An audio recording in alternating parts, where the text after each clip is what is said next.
Pernahkah kamu berhenti sejenak, lalu bertanya dalam hati, setelah meninggal nanti, dan semuanya berakhir, apa ada sesuatu yang masih tetap hidup dalam diriku? Tidak ada detak, tidak ada napas. Tubuh menjadi sunyi, seolah seluruh semesta tiba-tiba memutus sambungan, tapi apakah kesadaran kita ikut lenyap atau justru baru mulai terbangun? Sebagian orang mungkin akan tersenyum kecil dan menganggap pertanyaan ini hanyalah bagian dari keingintahuan kosong. Tapi coba pikir sebentar. Setiap malam kita terlelap dan masuk ke dunia mimpi, kesadaran itu muncul di tempat lain. Tanpa tubuh, tanpa kontrol, tapi kita tetap merasa ada. Apa itu mungkin sebuah gambaran kecil bahwa kesadaran tak sepenuhnya terikat pada tubuh? Ilmuwan modern sebenarnya sudah menangkap keganjilan ini sejak lama. Salah satunya, seorang ahli neurobiologi bernama Dr. Sam Parnia melakukan penelitian aneh. Merekam gelombang otak pasien yang sudah dinyatakan meninggal dunia secara medis. Dan hasilnya mengejutkan. Beberapa menit setelah jantung berhenti, gelombang otak justru meningkat. Ada aktivitas seperti lonjakan kesadaran yang terjadi tepat ketika tubuh dianggap tidak hidup lagi. Mungkin kamu mulai merinding. Aku pun begitu saat pertama kali membaca riset itu.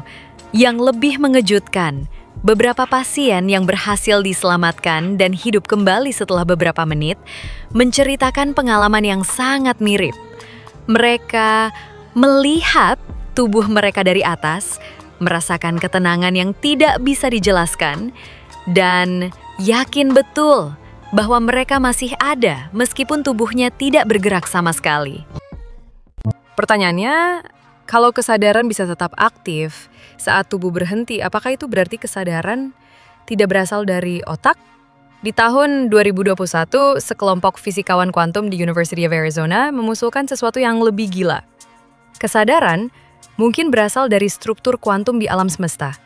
Artinya, kesadaran bukan sekedar reaksi kimia di otak, tapi bagian dari jaringan besar energi yang tersebar di seluruh realitas. Kalau benar begitu, tubuh kita hanyalah alat sementara. Dan saat alat itu rusak, kesadarannya tidak hilang, tetapi kembali ke jaringan energi asalnya. Seperti tetesan air yang jatuh ke laut, lalu menyatu kembali dengan sesuatu yang lebih besar. Di sisi lain, penelitian tentang NDE, Near Death Experience, hari ini sudah masuk ke jurnal akademik. Artinya ini bukan lagi cerita mistis. Lebih dari 17% orang yang pernah dinyatakan meninggal dunia selama beberapa menit mengaku merasakan hal yang sama. Perasaan disambut, melihat cahaya, atau justru mengalami kilasan seluruh hidup mereka dalam beberapa detik. Aku pernah membayangkan, bagaimana jika sebenarnya itu bukan sekedar ilusi? Bagaimana jika kesadaran memang sedang berpindah ke ruang yang jauh lebih luas?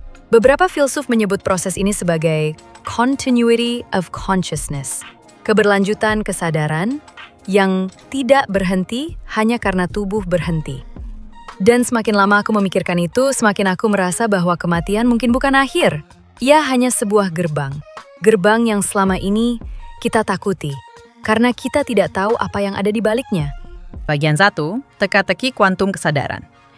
Salah satu hal paling mengguncang dalam dunia fisika modern adalah kenyataan bahwa partikel subatomik baru menyadari keberadaannya saat diamati. Sebelum ada pengamat, partikel-partikel itu berada dalam keadaan superposisi, berupa gelombang kemungkinan yang belum menjadi realitas. Namun ketika kesadaran hadir, entah melalui mata manusia atau alat observasi, gelombang itu langsung berubah menjadi satu keadaan nyata. Hal ini membuat banyak ilmuwan bertanya, apakah kesadaran sebenarnya merupakan bagian dari hukum dasar alam semesta? Jika kesadaran mampu mengubah sesuatu yang tak berwujud menjadi nyata hanya dengan mengamatinya, mungkinkah kesadaran justru merupakan fondasi pertama dari semua realitas? Beberapa fisikawan seperti Roger Penrose bahkan berpendapat, kesadaran bukan sekadar produk sampingan dari aktivitas kimia dalam otak, tetapi adalah struktur kuantum yang tersambung dengan jaringan informasi di seluruh alam semesta. Dengan kata lain, otak hanyalah alat penerima yang mengakses kesadaran, seperti radio yang menangkap siaran. Bila radionya rusak, siaran itu tidak hilang, ia tetap mengalir di udara. Mungkin kesadaran kita pun demikian. Ketika tubuh berhenti bekerja, kesadarannya tidak ikut musnah, melainkan kembali menyatu dengan pancaran siaran kosmik yang jauh lebih luas dan tak terbatas. Bagian 2. Kesadaran menurut tradisi Timur. Sementara dunia modern baru mulai mempertanyakan asal-usul kesadaran, tradisi Timur sejak ribuan tahun lalu telah menganggap kesadaran sebagai sesuatu yang tidak dapat dilahirkan ataupun dimatikan. Dalam ajaran Hindu, kesadaran disebut Atman, bagian terdalam dari diri manusia yang merupakan pancaran langsung dari kesadaran semesta. Brahman, ia tidak terikat oleh tubuh, karena tubuh hanyalah kendaraan sementara yang digunakan untuk mengalami dunia fisik. Ketika tubuh berakhir, Atman kembali kepada yang maha luas, bagaikan cahaya kembali ke matahari. Dalam tasawuf, kesadaran disebut roh, sesuatu yang ditiupkan Tuhan ke dalam diri manusia. Ruh ini dikatakan jauh lebih tua dari dunia material dan memiliki memori purba yang sering tidak kita sadari. Oleh karena itu, kematian bukan dipandang sebagai hilangnya identitas, tetapi sebagai perjalanan pulang. Menariknya, deskripsi-deskripsi ini selaras dengan testimoni para penyintas near-death experience.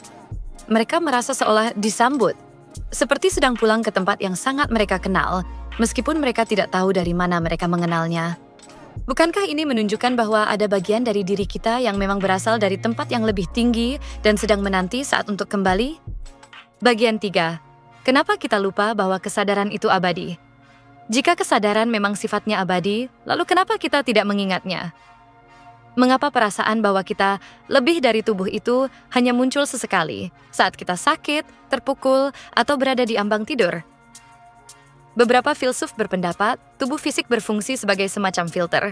Ia menyaring sebagian besar informasi kesadaran agar kita bisa fokus menjalani pengalaman di dunia ini.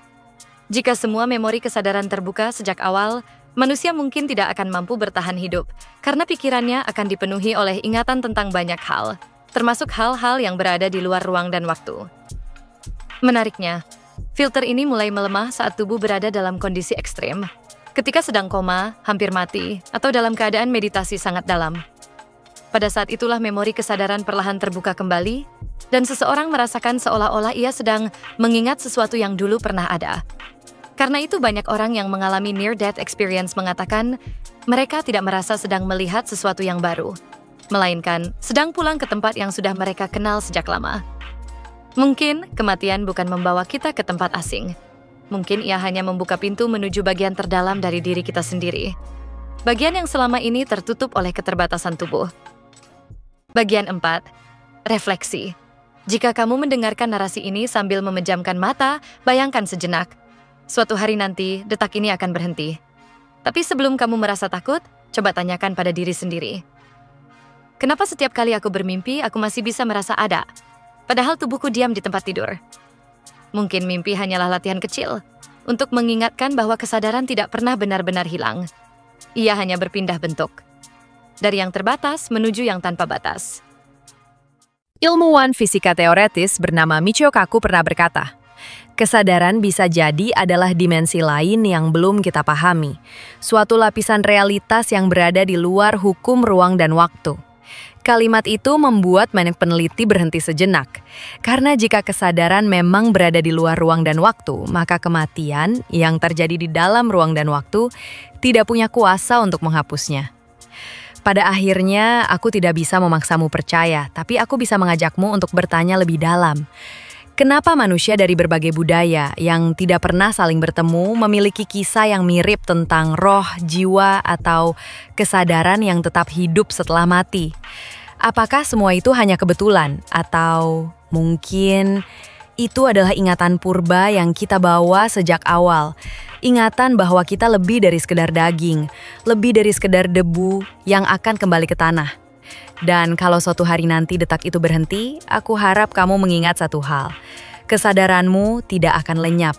Ia hanya akan berjalan menuju tempat baru yang selama ini tak bisa dijangkau oleh mata. Jika kamu merasa narasi ini mengetuk sesuatu di dalam dirimu, itu mungkin bukan kebetulan, karena bisa saja bagian terdalam dari dirimu sudah tahu jawabannya sejak awal. Dan Kalau kamu merasa pembahasan seperti ini bermanfaat dan membuatmu berpikir lebih jauh tentang hidup, jangan lupa like, komen, dan subscribe channel Tahukah Kamu agar aku bisa terus menghadirkan narasi dan pengetahuan menarik lainnya khusus untuk kamu.